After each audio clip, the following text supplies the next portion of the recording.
तो फिल्म की शुरुआत में हमें चाइना दिखाया जाता है। सालों पहले की बात है, यहाँ पर एक बहुत बड़ी जंग चल रही थी। इस जंग में चाइना के हजारों लोग मारे गए थे। सालों ये जंग खत्म ही ना हुई। इस जंग में राजा दाइगो के बाप, दादा, चाचा, भाई सब मारे गए, और अगर वो भी मर जाता तो उनकी नस्ल ही खत्म हो जाती। इस जंग को रोकने के लिए उसने मॉन्स्टर्स की मदद लेने का फैसला किया। वो एक ऐसे टेंपल में गया जहाँ पर 48 मॉन्स्टर्स की बड़ी बड़ी मूर्तियां थी। उसने यहाँ के मॉन्क को टेंपल से बाहर निकाल दिया और खुद मॉन्स्टर्स से बात करने लगा कि मुझे जंग जीतने में तुम्हारी मदद चाहिए, इसके बदले तुम लोग क्या चीज लेना चाहते हो।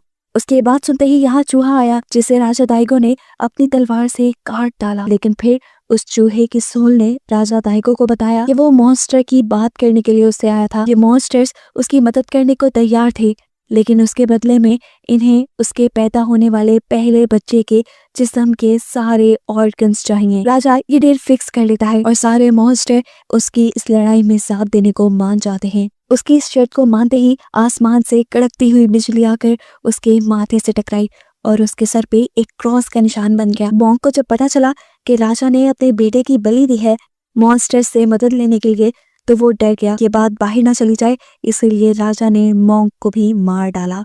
मूवी में सालों का वक्त गुजर जाता है और सालों बाद हमें एक जवान लड़के को दिखाया जाता है जो एक शहर के अंदर आया है। लंबा सा हुड पहना हुआ ये लड़का एक बार में चला गया। बार में बहुत सारी लड़कियां स्टेज पे डांस कर रही थी, जिनमें से एक लड़की ने अपने मुंह पे मास्क लगाया हुआ था।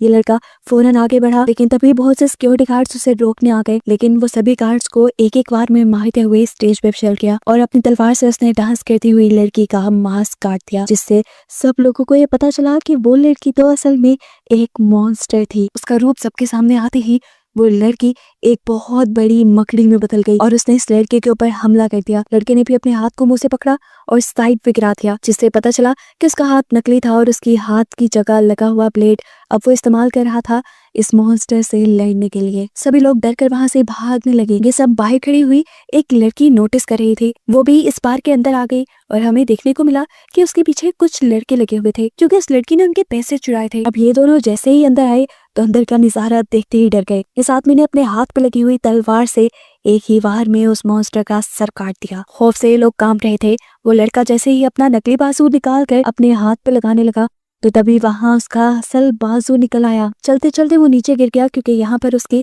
नकली टांग निकलकर असली टांग पैदा हो गई थी। वो अब इन दोनों के पास आया और अपनी आंख को किसी बंटे की तरह बाहर निकाल के इनसे पूछा, मैं कैसा दिखता हूँ। ये दोनों डर गए और उससे डर कर वहां से भाग निकले। अब जो लड़का पहले ही लड़की के पीछे पड़ा हुआ था, लड़की ने पीछे मुड़कर जल्दी से उस लड़के को साइड पे गिराया और भागते हुए अपने ठिकाने पर चली गई। और वहां जाके उसने एक ओल्ड मैन को इस लड़के के बारे में बताया जिसने एक मॉन्स्टर को ढूंढ के मार दिया था। साथ ही साथ उसके हाथ पांव भी नकली थे। ये ओल्ड मैन उस लड़की की कहानी जानता था। उसने कहानी सुनाना शुरू की कि सालों पहले एक जादूगर था। अपने जादू को बेहतर करने के लिए वो नदी किनारे जड़ी बूटियां इकट्ठी कर रहा था कि तभी उसे एक लकड़ी के बॉक्स में एक बच्चा मिला। उसका कोई ऑर्गन नहीं था, हाथ पांव कान आंख कुछ भी नहीं था। उसके बावजूद भी हैरानकुन तौर पे उसकी सांसें चल रही थी। इस जादूगर ने खुद इस लड़के को बॉडी देने का सोचा। वो एक ऐसे शहर में गया जहाँ पे काफी अरसे से जंग चल रही थी।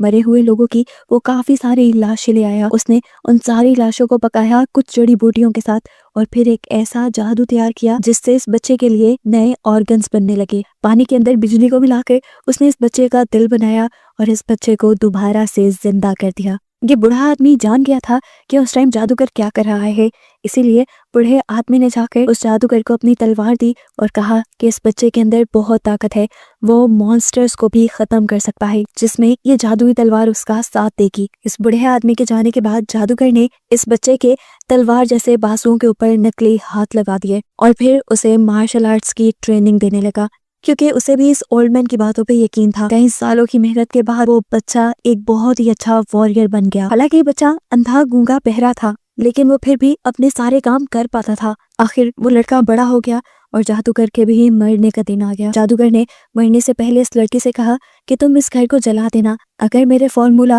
राजा दाइगो के हाथ लग गए तो वो पूरी दुनिया में जंग कर देगा और उससे बहुत से लोग मारे जाएंगे। उसकी बात मानते हुए उसके मरने के बाद इस वॉरियर ने अपने ही घर को जला डाला और तब जले हुए घर से एक आवाज आई, जिसने उसे बताया कि उसके सारे के सारे जिस्म के हिस्से 48 मॉन्स्टर्स ने ले लिए थे और अगर वो इन मॉन्स्टर शैतानों को मारने के लिए खुद निकलेगा तो वो मॉन्स्टर इसके सामने आते रहेंगे। जितने मॉन्स्टर्स को ये मारेगा इसे अपनी बॉडी के असली ऑर्गन्स मिल जाएंगे। वॉरियर की पूरी कहानी सुनकर ये लड़की हैरान हो गई और उसने फैसला किया कि वो भी इसी लड़के का साथ देगी उसकी इस लड़ाई में। अगले दिन सुबह होते ही वो लड़की उस वॉरियर के पास पहुंच गई। उसने उस वॉरियर से उसका नाम पूछा। तब वॉरियर ने कहा, पहले तुम अपना नाम बताओ। लड़की बोली, मेरा तो कोई नाम ही नहीं है। जवाब में वो वॉरियर बोला, मेरा भी कोई नाम नहीं, लेकिन लोग मुझे हयाकीमारू कहते हैं। लड़की बोली, ऐसे लोग मुझे डोरोरो कहते हैं, तुम भी यही कह लो। खैर डोरोरो ने हयाकीमारू को अपना मकसद बताया कि वो उसके साथ उसकी लड़ाई में शामिल होना चाहती है, लेकिन हयाकीमारू ऐसा नहीं चाहता था। उसने इस लड़की से जान छुड़वाने की कोशिश तो बहुत की, लेकिन ये लड़की जिद पे अड़ी रही और हयाकीमारू को उसकी बात माननी पड़ गई। रास्ते में चलते हुए ये लोग एक टेम्पल तक पहुंचे जहाँ पर उन्हें एक बहुत बड़ा मॉन्स्टर बच्चा दिखाई दिया। इसे देखकर हयाकीमारू ने डोरोरो को बताया कि इस टेम्पल में बहुत सारे बच्चे मरे थे और उन सबकी सोल्स ने मिलकर इस मॉन्स्टर को जन्म दिया। खैर ये लोग आगे सफर के लिए निकल गए जहाँ जंगल में उन्हें एक आदमी मिला। वो इस जंगल का मालिक था और इसने दोनों से कहा, चलो हमारे घर आ जाओ, तुम लोग मुसाफिर हो और मैं तुम्हारे सफर की कहानियां सुनना चाहता हूँ। ये दोनों भी उसके घर चले गए। वहाँ पे उसकी 7 बेटियां किसी डॉल की तरह तैयार हुई बैठी थी। सभी ने उनका वेलकम किया, उन्हें खाना दिया और सोने के लिए कमरा दिया। ये लोग सोने के लिए बैठ गए। बाद में दिखाया गया कि वो 7 बेटियां आपस में बैठ के बातें कर रही थी, बहुत ही खतरनाक बातें। वो फैसला नहीं कर पा रही थी कि पहले किसको खाया जाए। अगले सीन में दिखाया गया कि वो 7 बेटियां अजीब से मॉन्स्टर्स की शक्ल में उनके कमरे में घुस आई। इस टाइम हयाकीमारू छत पे चढ़ा हुआ था क्योंकि वो पहले ही ऐसी किसी चाल के बारे में जानता था। जैसे ही ये 7 के 7 मॉन्स्टर मिलकर डोरोरो पे हमला करने वाली थी, हयाकीमारू फौरन नीचे उतरा और तलवार को घुमाते हुए उसने एक ही बार में इन सारी के सारी मॉन्स्टर्स को मार डाला। डोरोरो की जब आंख खुली तो उसके मुंह पे बहुत सारे खून के छींटे थे और बाकी सारी मॉन्स्टर्स मरी हुई थी। डोरोरो फौरन उठी और उसने देखा कि वो मॉन्स्टर बच्चा इनको यहाँ से बाहर निकलने का रास्ता दिखा रहा था। हयाकीमारू को लेकर वो यहाँ से बाहर निकल गई और एक खुफिया कमरे में पहुंची जहाँ पर बहुत सारे बच्चों की इंसानी हड्डियां थी। हयाकीमारू समझ गया ये उन बच्चों की हड्डियां हैं जिन्हें उनके माँ बाप टेम्पल में छोड़कर गए थे और वो ये भी बात समझ गया कि जरूर उस आदमी की वाइफ एक मॉन्स्टर है जो एक मोंक का रूप लेकर उन सभी बच्चों को अपने पास लेकर आती है और फिर उन्हें खा जाते हैं। हयाकीमारू उसके बारे में बताने और उसे मारने के लिए उसके हस्बैंड के पास गया, जहाँ पर वो पहले से ही अपने हस्बैंड को इन दोनों को मारने के लिए भड़का रही थी। हयाकीमारू ने इस आदमी को कहा, तुम जल्दी से इसे साइड पे हो जाओ वरना ये तुम्हारी भी सोल को अपनी बस में कर लेगी। लेकिन जब इस आदमी ने बात नहीं मानी तो सच में उस औरत ने ऐसा ही किया, उस आदमी के सोल को अपने कब्जे में कर लिया। इससे पहले कि वो यहाँ पे और कुछ करती, डोरोरो जल्दी से भागते हुए गांव में जाती है और सबको बता देती है उस मॉन्स्टर के बारे में जो मोंक के रूप में इन सब के बच्चों को इनके पास से ले गई थी और फिर उसने इन सब बच्चों को खा लिया। ये लोग भी अब दैश में आ गए और उस मॉन्स्टर से बदला लेने के लिए हयाकीमारू की मदद करने के लिए यहाँ तक पहुंचे, लेकिन जब तक यहाँ आए काफी देर हो गई थी।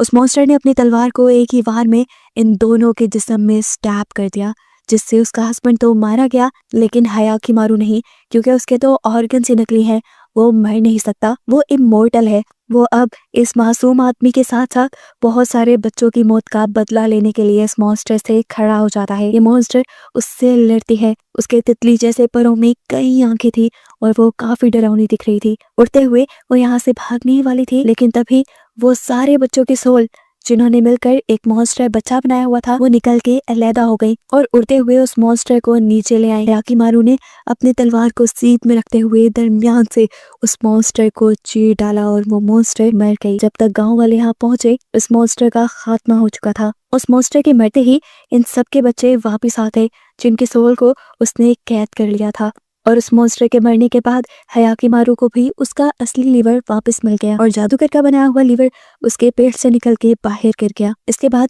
हयाकीमारू और डोरोरो अपने सफर पे निकल गए, एक दूसरे मॉन्स्टर को ढूंढकर उसे मारने के सफर पे।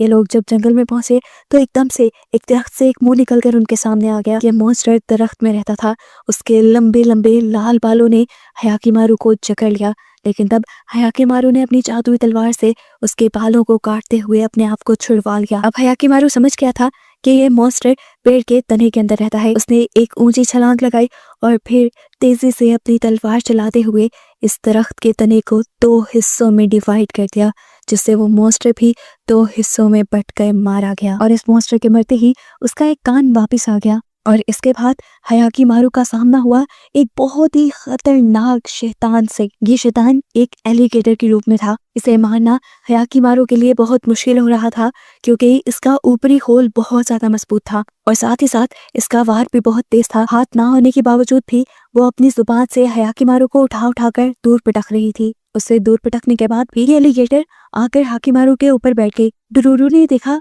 और हाकीमारू को अब अपना पूरा जोर लगाते हुए इस एलिगेटर के नीचे से निकाल लिया। हाकीमारू भी समझ गया कि वो ऐसे इस एलिगेटर को नहीं मार सकता, इसलिए उसने फैसला किया कि वो उसके मुंह के अंदर जाएगा और अंदर से इसे मार डालेगा। उसका यह आइडिया काम भी किया। वो उसका मुंह खोलते हुए उसके पेट के अंदर चला गया और पेट के अंदर से उसे मारते हुए उसने इस मॉन्स्टर को भी खत्म कर दिया। इस मॉन्स्टर को मारने के बाद हयाकीमारू को अपना असली गला मिल गया। अभी इस लड़ाई की थकन खत्म ही नहीं हुई थी कि उसके सामने आ गया एक दूसरा मॉन्स्टर जो बहुत बड़ी चील की शक्ल में था। इस मॉन्स्टर ने हयाकीमारू को उठाया और एक गार की तरफ ले गया। वहां फेंककर उसने एक बड़ा पत्थर उठाकर हयाकीमारू को मारने की कोशिश की, लेकिन हयाकीमारू किसी तरह उसके इस हमले से बच गया।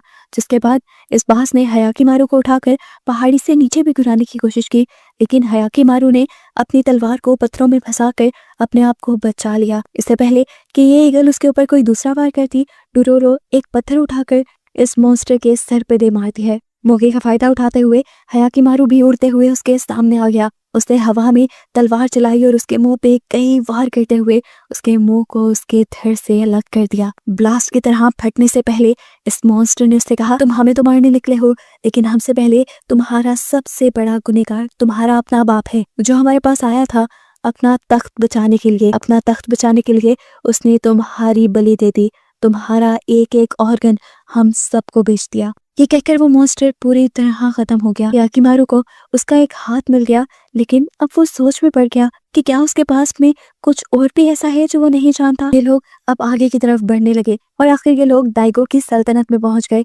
डुरूरो दाइगो से बहुत ज्यादा नफरत करती थी क्योंकि उसके आदमियों ने उसके मॉम डैड को मारा था। दाइगो को लगा कि उसके गांव वाले उसके दुश्मनों के साथ मिले हुए हैं, इसीलिए उसके बहुत सारे फौजियों ने आके बेवजह बेरहमी से मासूम गांव वालों को मारना शुरू कर दिया। डुरूरो और उसकी मॉम छुपकर ये सारा नजारा देखते रहे। दाइगो के सिपाहियों ने पूरा गांव तबाह कर दिया और उसकी आंखों के सामने उसके डैड के मुंह के आर पार तलवार करते हुए उन्हें भी मार डाला। उस दिन पूरे गांव में सिर्फ 2 ही लोग जिंदा रहे, डुरूरो और डुरूरो की मॉम, जो शाम होने पर मौका देखते ही वहां से भाग गए। ये दिन उनके ऊपर बहुत भारी थे, खाने पीने को कुछ नहीं था। तब उसकी मॉम ने उसे समझाया, देखो डुरूरो, तुम्हें एक लड़का बन के रहना है तब तक जब तक तुम्हें अपने डैड जैसा कोई अच्छा मर्द ना मिल जाए। ये कहने के बाद उनकी भी मौत हो गई और उसके बाद डुरूरो ने ये सारी जिंदगी मुश्किलों में खुद अकेले काटी। लेकिन उस दिन से उसने एक फैसला कर लिया था कि वो दाइगो से अपने मॉम डैड के मरने का बदला जरूर लेगी। उनकी इन्हीं बातों के दौरान यहाँ पर डियागो के बहुत सारे सिपाही भी आ गए, जिन्हें देखते ही डुरूरो ने अपने आप से काबू खो दिया। वो उनके ऊपर तलवार ताने खड़ी थी, जिस पर एक सिपाही ने उसकी गर्दन पर ही तलवार रख दी उसे मारने के लिए। ये महसूस होते ही हयाकीमारू नीचे पड़े हुए एक मुर्दे का ढांचा उठाकर उस सिपाही के मुंह पे मारता है और उसके बाद तलवार से उसके ऊपर हमला करता है। दूसरी तरफ डुरूरो एक दूसरे सिपाही के ऊपर हमला करती है और उसे हयाकीमारू के सामने करती है। हयाकीमारू जितने में इन दोनों से लड़ रहा था, डुरूरो ने तीसरे से पंगा ले लिया और उसे गोल गोल घुमाते हुए उसने हयाकीमारू के सामने किया, जो ऑलरेडी 2 सिपाहियों को मार चुका था और तीसरे सिपाही को वो अपनी एक ही बार से मार डालता है। ये लोग अब गांव के अंदर आ गए। इस शहर में आते ही डुरूरो की एक आदमी से लड़ाई हो गई। उसके लिए हयाकीमारू को यहाँ पे एक और मर्तबा लड़ना पड़ गया और तब यहाँ पर डियागो के बेटे की नजर उसके ऊपर पड़ गई। वो उसकी स्किल्स को देखकर बहुत ज्यादा हैरान हुआ और उसने उसे महल में दावत दे दी, ये कहते हुए कि वो उनके लिए उनके सिपाहियों का कैप्टन बन सकता है। वो जब हयाकीमारू को लेकर अपने घर पहुंचा तो उसकी मॉम हयाकीमारू को देखकर हैरान रह गई। उन्होंने हयाकीमारू को उसके नाम से पुकारा। वो बड़ी तेजी से अपने बेटे की तरफ बढ़ी, जैसे वो अपने बेटे को पहचान गई हो। हयाकीमारू ने जैसे ही अपनी मॉम का हाथ पकड़ा तो उसे वो दिन नजर आ गया जब उसकी मॉम ने एक कपड़े में लुपेट कर उसे नदी में बहा दिया था। ये उसने दिल से नहीं किया था, बल्कि जबरदस्ती राजा डियागो ने उसे करवाया था। इन सारी चीजों की वजह से उसकी मॉम अब बेहोश हो चुकी थी। ये जानकर हयाकीमारू वहां से चला गया और उसके छोटे बेटे ने उसे संभाल लिया। जिसके बाद जब उसे होश आया तो उसने राजा डियागो को बताया कि उनका बड़ा बेटा वापस आ चुका है, लेकिन राजा को इसकी बात झूठ लग रही थी। उसे लग रहा था कि रानी पागल हो चुकी है। हियाकिमारू वापस एक नदी के किनारे आ गया जहाँ पर डोरोरो आग जलाए बैठी थी। उसने डोरोरो से कहा, तुम राजा डियागो से बदला लेना चाहती थी ना, उसके पूरे खानदान को मार के, तो चलो मेरे से शुरुआत करो, मैं उसका बड़ा बेटा हूँ। डोरोरो उसकी ये बात सुनकर हैरान परेशान खड़ी रह गई। हियाकिमारू उसके पास से उठा और उसे बोला, आइंदा के बाद मैं तुम्हें अपनी शक्ल नहीं दिखाऊंगा। ये कहते ही वो वहां से जाने लगा। डोरोरो उसके पीछे भागी और उसने चाकू हियाकिमारू के पीठ में स्टैब कर दिया। हियाकिमारू को तो इस हमले से कुछ भी नहीं हुआ क्योंकि वो तो इमोर्टल था। अब इतने में ही यहाँ पर वो ओल्ड मैन आ गए जिन्हें हियाकिमारू की सारी स्टोरी पता थी। उन्होंने यहाँ पर हियाकिमारू को आकर बताया कि तुम्हारे डैड ने तुम्हारे सारे ऑर्गन्स 48 शैतानों को बेच दिए थे। ये सुनकर उसे भी गुस्सा आ गया और उसने भी ठान ली कि वो भी अपने डैड को यानी डियागो को 48 हिस्सों में काट के मारेगा ताकि उसे भी एहसास हो कि उसका बेटा किस तकलीफ से गुजरा था। उसकी बात सुनकर डोरोरो को एक और मर्तबा गुस्सा आ गया और हियाकिमारू का गला पकड़ते हुए उसने कहा, तुम ऐसा कुछ नहीं करोगे, वो जो भी है जैसा भी है तुम्हारा बाप है। उनकी इन्हीं बातों के दौरान अचानक दो डॉग्स जैसे दिखने वाले मॉन्स्टर्स ने हियाकिमारू पे एकदम से हमला कर दिया। दोनों ही उसे ऐसे मारने की कोशिश कर रहे थे जैसे कई दिनों से भूखे हों और हियाकिमारू को ही खाना हो उन्होंने। हियाकिमारू उससे भी लड़ता है और दोनों को ही अपनी तलवार से बड़ी ही आसानी से मार गिराता है। इन दोनों के मरते ही हियाकिमारू की दोनों आंखें वापस आ जाती है और वो पहली मर्तबा अपनी इर्द गिर्द की दुनिया और डोरोरो को देखता है। ये देखकर डोरोरो भी इमोशनल हो गई और उसने हियाकिमारू से कहा, मैंने अपने बदले की आग बुझा दी है, अच्छा होगा तुम भी अपने डैड के लिए अपनी नफरत को मिटा दो। सीन कट होकर अब हमें राजा डियागो को दिखाया गया जो उसी टेम्पल में गया है जहाँ पर 48 शैतानों को उसने अपने बेटे को बेचा था। उसने कहा, अपने बेटे की कुर्बानी देने के बावजूद भी आज भी मेरे इलाके में जंग चल रही है, जिस पर वो बोले कि इस सब में भी तुम्हारे बेटे की गलती है। 20 साल पहले ही उसे मर जाना चाहिए था, लेकिन वो आज भी जिंदा है, इसीलिए तुम्हारे इलाके में आज भी जंग है। ये सुनकर खुद डियागो ने अपने बेटे हियाकिमारू को मारने का फैसला कर लिया। उसके हुक्म पर बहुत सारे सिपाही हियाकिमारू को मारने के लिए निकल गए। उन्होंने अपनी तोप से बमबारी की हियाकिमारू पे, लेकिन हियाकिमारू नहीं मरा। जिसके बाद हियाकिमारू का छोटा भाई सामने आया उससे लड़ने के लिए। वो तलवारबाजी करके अपने भाई को मारने की कोशिश कर रहा था, लेकिन हियाकिमारू हर मर्तबा उसके वार को रोक रहा था। उसने उल्टा एक भी वार अपने भाई पे नहीं किया क्योंकि वो अपने भाई से नहीं लड़ना चाहता था, वो सिर्फ अपने भाई के वार को रोकता रहा। पीछे से तभी एक दूसरे सिपाही ने हियाकिमारू के ऊपर हमला किया और जब हियाकिमारू ने उसकी तलवार रोकी तो सिपाही की तलवार ही टूट गई और वो तलवार का टूटा हुआ टुकड़ा उड़ते हुए उसके भाई के गले को चीर गया। और ये सब दूर खड़ी उसकी माँ ने देख लिया। उसकी मॉम अब उससे नाराज हो रही थी, वो अपने बेटे का बदला उससे लेना चाहती थी, लेकिन तभी यहाँ पर डियागो आ गया खुद हियाकिमारू को मारने के लिए। ये देखते हुए रानी का दिल पिघल गया और वो हियाकिमारू के सामने आ गई ताकि डियागो से ना मारे, लेकिन डियागो बहुत बेरहम था। उसने अपनी वाइफ के सीने में भी चाकू स्टैब करते हुए उसे भी मार डाला। उसके बाद वो अपने बेटे को यानी हियाकिमारू को मारने के लिए आगे बढ़ा। बेशक राजा डियागो एक बहुत बड़ा वॉरियर था, लेकिन हियाकिमारू के अंदर कुछ एक्स्ट्रा ही ताकत थी। इन दोनों का यहाँ पे बहुत तगड़ा मुकाबला चलता है। दोनों ही तलवारबाजी में एक दूसरे को हराने की कोशिश में थे और आखिर फिर लड़ते लड़ते राजा की ताकतें कम होने लगी क्योंकि वो अब बूढ़ा हो चुका था। वो अब मरने के बिल्कुल करीब था।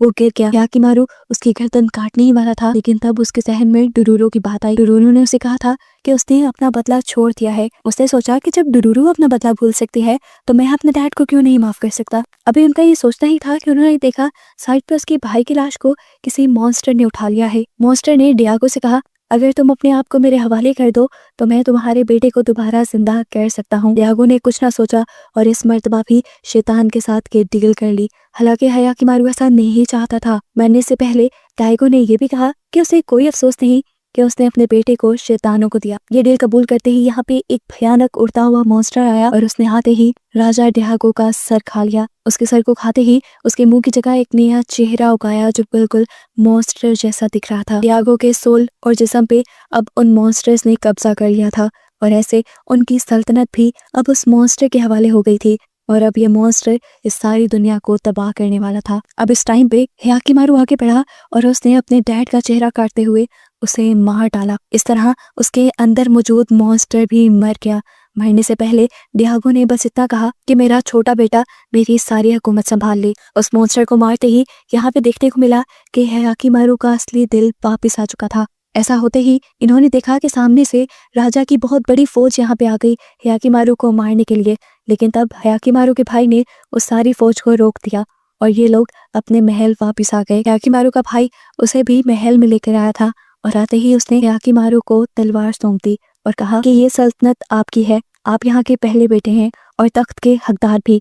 ये सुनकर हयाकीमारू को खुशी हुई कि उसका भाई उसे अपना मानता था। लेकिन खैर हयाकीमारू ने से कहा, नहीं, अभी मेरी बहुत जंग बाकी है, मुझे बहुत सारे मॉन्स्टर्स को खत्म करना है। जिस पर उसके भाई ने कहा, तो ठीक है, आप अपनी जंग लड़ो और उसके बाद आकर अपनी सल्तनत को संभालना। हयाकीमारू अब खुशी से यहाँ से चला गया, जहाँ रास्ते में अब उसे डुरूरो मिली। डुरूरो रो रही थी क्योंकि उसे यकीन नहीं था कि हयाकीमारू दोबारा उसके पास आएगा। शायद वो उससे प्यार करने लगी थी इससे पहले कि हयाकीमारू उससे कुछ कहता। डुरूरो उसके ऊपर हमला कर देती है। हयाकीमारू समझ नहीं पाता कि उसने ऐसा क्यों किया, जिस पर डुरूरो हंसते हुए से कहती है, अब तुमने ध्यान से रहना है, तुम्हारे सभी ऑर्गन्स अब असली हैं, अब तुम्हें कोई भी मार सकता है। ये सुनकर वो दोनों हंसने लग जाते हैं और मूवी यहीं पे खत्म हो जाती है।